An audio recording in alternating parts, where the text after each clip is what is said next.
It's got duct tape all over it. It smells so bad. These teenage YouTubers just came across a sealed-up cooler hidden in the bushes beside a lake. It smells absolutely horrible and appears to be covered in maggots. Curious about what's inside, they begin ripping off the seal, only for the smell to become even worse, and the cooler to reveal something that immediately makes them back away. There's maggots all in it, bro. This is sketchy as hell. Open it. With what? Your knife. Look at that. What is it? It's not clear yet what he saw, other than that it scared him, but he soon goes back to take a second look, and what he sees makes him realize they should probably call the police. Hold on, open it up for a minute. I gotta record it. I'm not looking in there. What is that? What is it? What is it? I don't know. What does it look like? I don't know, bro. I don't know if it's it's something decomposing, bro. I'm calling 911. Don't call the emergency one. Look up non-emergency. Non-emergency.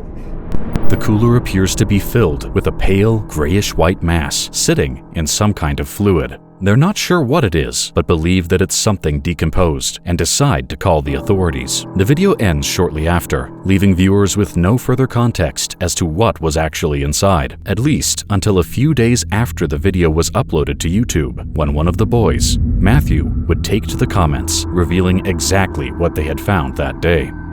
Update on situation. It was a dead infant that was neglected and abandoned in that cooler, filled with water. Location will not be disclosed due to privacy reasons. It was a shocking claim, but one that seemed credible, at least until people began digging online for answers, and that's where this case takes a strange turn. See, a discovery as serious as this would normally attract some kind of media coverage, whether from major news outlets or smaller local publications, but this case seems to have neither. Matthew has since claimed that the case was still ongoing, which could explain the lack of coverage, though even that doesn't fully add up. So it begs the question, was there really a dead infant inside the cooler that day? It's impossible to say for certain. The mass found inside the cooler could very well be that of a decomposed body, but it could also be the remains of an animal. There's simply no way to distinguish between the two from the footage alone. For now though, all we can really do is take Matthew's word for it. But as strange as this discovery was, the next case takes an even darker turn when an urban explorer investigating an abandoned resort stumbles upon something so horrifying it would make headlines across all of South Korea. See, in September 2025, YouTube urban explorer Dosauchi decided to explore the Sonchong Resort, a place that had been left abandoned since 2023, after a fire broke out inside the building. Dosauchi had spent years exploring and documenting abandoned places on his YouTube channel, amassing over 100,000 subscribers along the way, and in that time, he'd had his fair share of disturbing discoveries, but nothing could prepare him for what he was about to find inside this abandoned resort. This exploration begins like any other, as he makes his way inside and begins looking around, until he eventually spots something very unusual.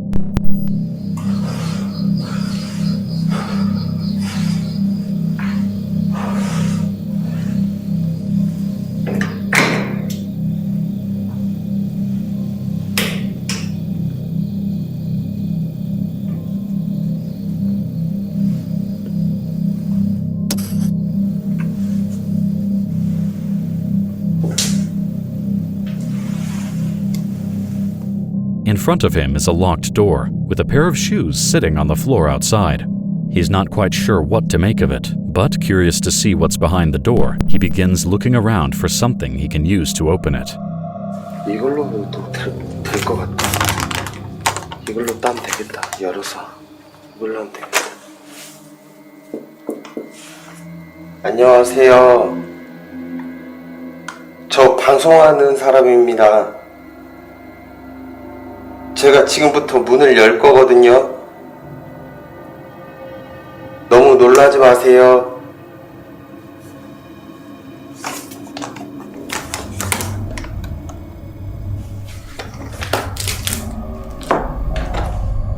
The door appears to be held shut by something, but Dosauchi manages to force it open, revealing something that would immediately make him turn around and rush out of the building.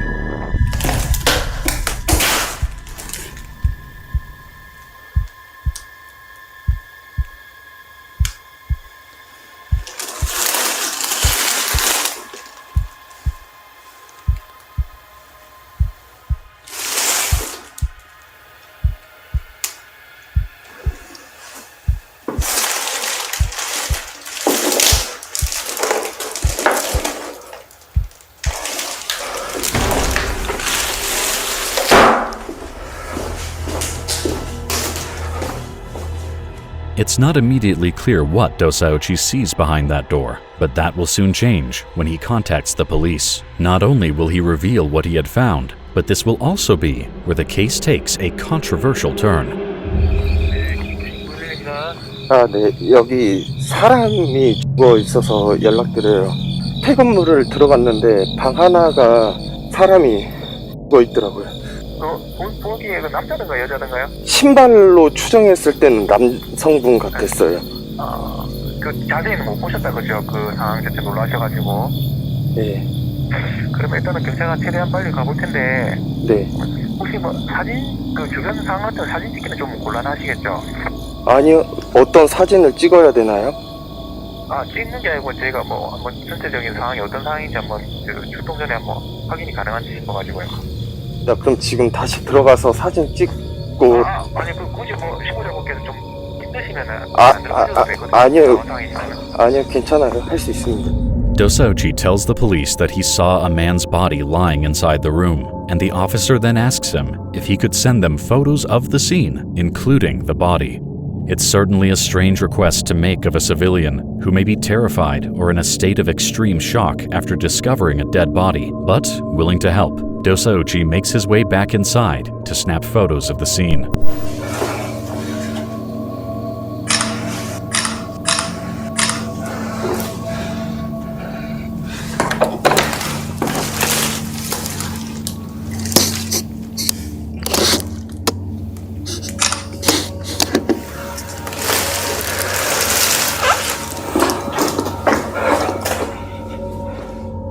Shortly after sending over the photos, responders finally arrive, and Dosauchi leads them over to the scene, with the video ending shortly after that.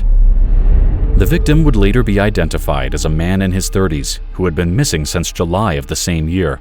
Unfortunately, it was determined that his death had been self-inflicted, and it would later emerge that he had been going through some difficult circumstances in his life. Following the video's upload to YouTube, people across the country were upset, but not for the reason you might expect. See, people began criticizing the police for asking Dosauchi to take photos of the scene, especially after he had just discovered a dead body, something that would leave most people petrified. But Dosauchi later addressed the criticism, explaining that the police had only asked him for the photos because they initially believed he was still inside the building. Once they realized he was already outside, they told him there was no need for him to go back in, but Dosauchi chose to return anyway, wanting to help them. He has since asked people to stop criticizing the officers, defending the police for how they handled the situation. But horrifying discoveries like this aren't as rare as you might think, and as we'll see in the next case, they can happen almost anywhere, even in the middle of a lake. Northeast Georgia Kayak Fishing, whose real name is Mark, is an American fishing YouTuber who spends his time rowing through different lakes and rivers while documenting his fishing trips and offering commentary along the way. His videos were generally pretty relaxing, and over the course of 7 years, he built a respectable audience of more than 8,000 subscribers who would tune in to follow along on his fishing adventures. However, on September 10th, 2024, all of that would change, when what began as another relaxing trip on the water took a disturbing turn after Mark spotted something strange floating in a lake. I think we got a dead body here. Yep, we do. A dead body. Oh my God, a dead body. I gotta call the police. Mark is convinced he's looking at a dead body and immediately calls emergency services. But as he gets a closer look, he begins to question whether it's actually a body at all. I am fishing on Lake Emery and I have come across a dead body. Were you in the water? Yeah, I'm sitting here looking at it. It looks like a dead body. I mean, there's a hand sticking up, there's a rotted face. I don't know if it's some kind of stupid Halloween spooky thing, but I'm not touching it. So. All right, we'll get Okay. This is what all this putrid biomass is. I thought it was like some kind of yard decoration or something, but I don't know, dude. That looks fucking dead to me. Yeah, like it's been here for a minute. It's pretty short. I think it's a lady. Yeah. Oh my God. Dear Lord, please rest that person's soul. Police would later arrive and confirm Mark's suspicions. He really had found a dead body. While police never publicly confirmed the identity of the victim, a user commenting on the Franklin Police Department's Facebook post claimed that she was his sister, 50-year-old Ethel Marie Ogle, and the claim appeared to check out, as an obituary for Ethel Marie Ogle was published around the same time, identifying her as a resident of Franklin, North Carolina, the same area where Mark had made the discovery. The circumstances surrounding her death, however, remained unclear, and that uncertainty led to some disturbing speculation online. Some people began wondering whether the woman had been the victim of foul play, with some even suggesting that a serial killer could be dumping victims in the lake, and this theory wasn't without reason. See, other dead bodies had reportedly been found in the same lake before, leading some to question whether there could be a connection between all of the findings. But another explanation would soon emerge.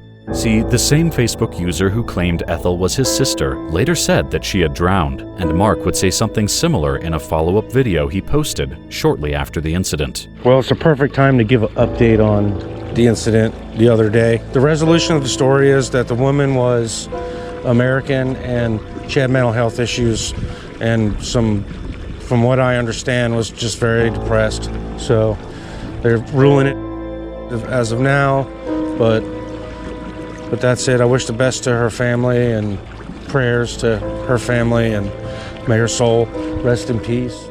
Despite the incident, Mark has managed to stay positive and continues posting videos to his YouTube channel, even to this day. And while his discovery was completely random, that's not always the case, as we'll see with the next story. Fred and Sheila McCoy are a retired married couple who, after leaving their careers behind, started the YouTube channel Hatfield McCoy Museum Adventure. Their channel covers a variety of topics, but it's best known for documenting the infamous history and rivalry of the Hatfield and McCoy families, with Fred himself being a direct descendant of the McCoys. But on September 18, 2024, their channel would become known for something completely different, when a live stream documenting their search for a wanted man would end up with them making a horrific discovery, something police had spent more than 10 days trying to find. But before we get into that, it's important to understand what happened in the days leading up to this discovery. See, 11 days earlier, on September 7th, 2024, a woman in London, Kentucky, received 2 messages from her ex-husband, 32-year-old Joseph Allen Couch. They read, "I'm going to kill a lot of people. Well, try at least. I'll kill afterwards." The messages seemed to have come out of nowhere, and Couch gave no explanation for why he was planning to carry out such an attack. He had reportedly been involved in some kind of domestic dispute earlier that day, but it's unclear whether that had anything to do with the messages or what exactly the dispute was about. Worried, she immediately notified authorities, who began preparing for the possibility of a shooting. Unfortunately, just 30 minutes later, at 5:27 p.m., emergency services began receiving a number of calls, all coming from a major highway near London. Someone just shot at us. I have a hole through my door. We're not hit. It went through my grandpa's other window. We're fine, but I think somebody else is hit on the expressway. There's 3 cars pulled over. Yeah, there are multiple people hit. We've got everybody on the way. I was shot in the arm. My wife got shot in the face. All right, my wife is just about. Please save We got this many patients. Okay, we've got them on the way to you, okay? Just try to control the bleeding. A shooting had taken place, and multiple people had been wounded. Police arrived just 3 minutes later, but by then, Couch was already gone, leading officers to conclude that he had fled somewhere on foot, most likely into the forest surrounding the highway. With a dangerous shooter now on the loose, authorities shut down local schools and urged residents to stay home, while launching a full-scale search across the region, focusing primarily on the area surrounding the scene of the shooting. After several days with no sign of Couch, a $35,000 reward was eventually offered to anyone who could locate him, but with no luck. And as more days passed, hope began to fade. And by the 10th day, a significant portion of the search's resources had been pulled. But despite all this, there were two people who hadn't given up: Fred and Sheila McCoy. They had joined the search on day 5, motivated both by the reward and by a desire to restore a sense of safety and normalcy to a community that was still living in fear. And despite both having recently undergone major surgeries, they continued searching day after day. In addition to this, Fred had more than 40 years of experience in law enforcement and had even previously served as a police chief, giving him plenty of experience that he could bring with him to the search. And while authorities were relying on drones, helicopters, canines, and other modern search techniques, Fred and Sheila were taking a much more traditional approach, paying close attention to the behavior of the animals around them. And on the 11th day, that approach would finally pay off, as they spotted a group of vultures circling over the woods near the scene of the shooting. Okay guys, we're live, and we're back at exit 49. I don't know if you can see right over there in that tree. Look here, show these 3 here. Wonder if I can zoom in on live. We have followed. Look. There's about 8 or 10 vultures right there, and over here is another 6 or 8. Guys, it may be nothing more than a dead animal. Vultures are known to circle high above dead animals, or even human remains, before eventually descending to feed. And when Fred and Sheila spot them circling overhead, it's a telltale sign that something dead is nearby, something they believe at first is probably just an animal. But as they move toward the vultures, they begin picking up on another interesting detail. Sheila, what is that? Hey, I have got the flu. Can't smell a thing. Sheila, we're on it. Guys, if you could smell this right now, OMG. Apples. Oh, Lord, this is nasty. Oh, my goodness, this is gross. It could just be an animal. Whatever it is, oh, my Atlanta. Now, baby, it could be a breeze coming up from down here. They assume the smell is coming from a dead animal somewhere nearby, but on the off chance it's something else, they decide to follow it, and eventually it leads them right to the source. But there's something dead here, so I don't know. It has to be up in this hollow here. Has to be down through here. Because that's what I'm saying. Oh.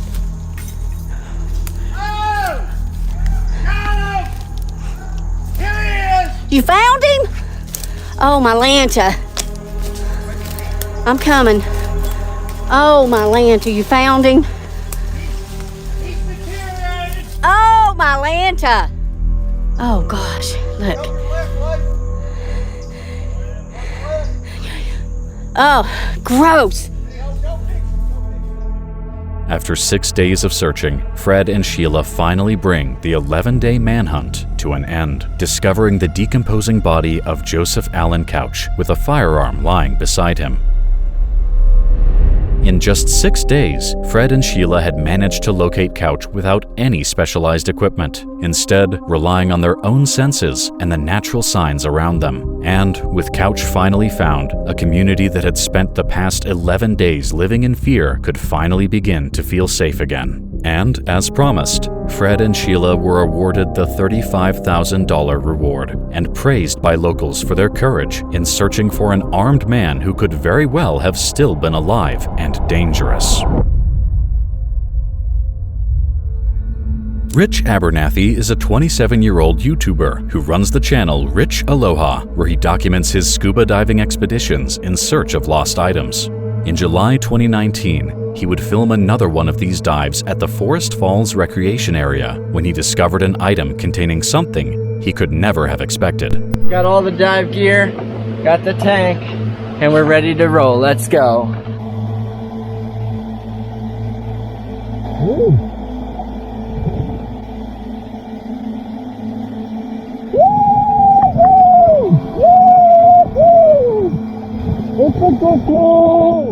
He discovered a submerged GoPro, something that, for Abernathy, wasn't particularly unusual. But what made this discovery different wasn't the GoPro itself, but what the camera had captured. See, it contained footage of a man named Richard Lee Ragland III, who had died 2 years earlier, in the exact same waterfall where Abernathy had been diving when he found the camera. What makes the discovery even more heartbreaking is what the GoPro had captured in the days leading up to Richard's death. Footage of him laughing, enjoying himself, and having no idea that his life was about to come to an end. We're gonna live life, all right? That's right. Let's go. Let's get it. Let's get it. Yeah! Yeah! Yeah! Let's get it. Woo! We living life. Come on, bro. Just moments later, Richard swims underwater to take some photographs with his GoPro, but unfortunately, he never comes back up. What makes the tragedy even more difficult to understand is that Richard was reportedly a strong swimmer, making his accident even more unexpected to those who knew him. But sometimes, even experienced swimmers can find themselves in situations they simply can't escape. After realizing what he'd found, Abernathy set out to track down Richard's family, eventually managing to contact his parents and return the GoPro, along with everything it had captured. For Richard's parents, getting it back meant being able to see their son happy and full of life in the days before his death, and they thanked Abernathy for going to such lengths to make that possible. But ultimately, Abernathy's discovery serves as a reminder that when you're out exploring, you never really know what you might find. And in his case, it ended up being a camera containing the final moments of a man's life.